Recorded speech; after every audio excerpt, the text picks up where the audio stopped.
Messieurs, si quelqu'un, il y a 4 siècles, à l'époque où la guerre existait, de commune à commune, de ville à ville, de province à province, si quelqu'un eût dit à la Lorraine, la Picardie, la Normandie, la Bretagne à l'Auvergne, à la Provence, au Dauphiné, à la Bourgogne, un jour viendra où vous ne vous ferez plus la guerre.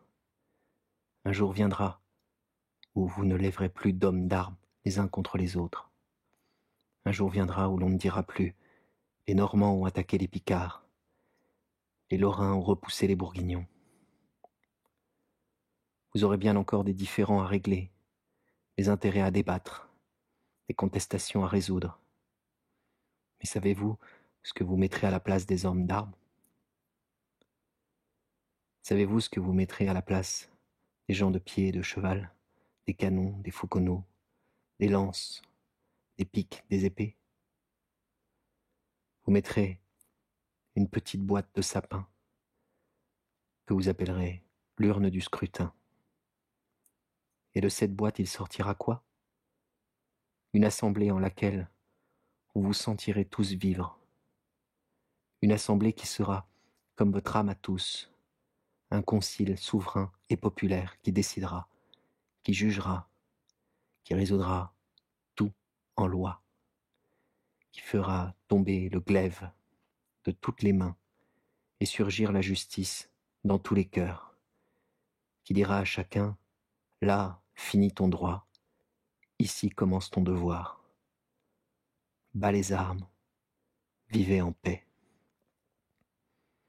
Et ce jour-là, vous vous sentirez une pensée commune, des intérêts communs, une destinée commune. Vous vous embrasserez, vous vous reconnaîtrez fils du même sang et de la même race. Ce jour-là, vous ne serez plus des peuplades ennemies, vous serez un peuple. Vous ne serez plus la Bourgogne, la Normandie, la Bretagne, la Provence, vous serez la France. Vous ne vous appellerez plus la guerre, vous vous appellerez la civilisation. Si quelqu'un eût dit cela à cette époque, messieurs, tous les hommes positifs, tous les gens sérieux, tous les grands politiques d'alors se fussent s'écrier « Oh le songeur, le rêve creux, comme cet homme connaît peu l'humanité, que voilà une étrange folie et une absurde chimère. » Messieurs, le temps a marché, et cette chimère, c'est la réalité. Et j'insiste sur ceci, l'homme qui eût fait cette prophétie sublime eût été déclaré fou par les sages pour avoir entrevu les desseins de Dieu. Eh bien, vous dites aujourd'hui, et je suis de ceux qui disent avec vous tous, nous qui sommes ici, nous disons à la France, à l'Angleterre, à la Prusse, à l'Autriche, à l'Espagne, à l'Italie, à la Russie, nous leur disons, un jour viendra où les armes vous tomberont des mains, à vous aussi. Un jour viendra où la guerre paraîtra aussi absurde et sera aussi impossible entre Paris et Londres, entre Pétersbourg et Berlin, entre Vienne et Turin, qu'elle serait impossible et qu'elle paraîtrait absurde aujourd'hui entre Rouen et Amiens, Boston et Philadelphie.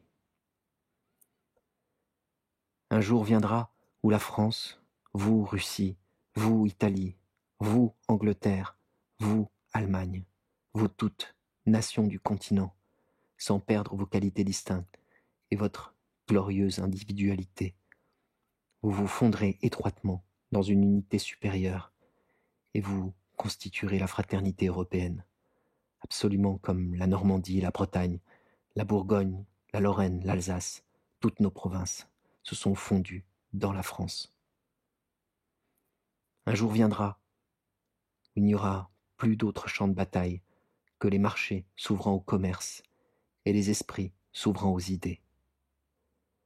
Un jour viendra où les boulets et les bombes seront remplacés par les votes, par le suffrage universel des peuples, par le vénérable arbitrage d'un grand Sénat souverain, qui sera à l'Europe ce que le Parlement est à l'Angleterre, ce que la dette est à l'Allemagne, ce que l'Assemblée législative est à la France. Un jour viendra où l'on montrera un canon dans les musées, comme on y montre aujourd'hui un instrument de torture, en s'étonnant que cela ait pu être. Un jour viendra où l'on verra ces deux groupes immenses, les États-Unis d'Amérique, les États-Unis d'Europe, placés en face l'un de l'autre, se tendant la main par-dessus les mers, échangeant leurs produits, leur commerce, leur industrie, leurs arts, leur génie, défrichant le globe, colonisant les déserts, améliorant la création sous le regard du Créateur, et combinant ensemble pour en tirer le bien-être de tous, ces deux forces infinies, la fraternité des hommes et la puissance de Dieu.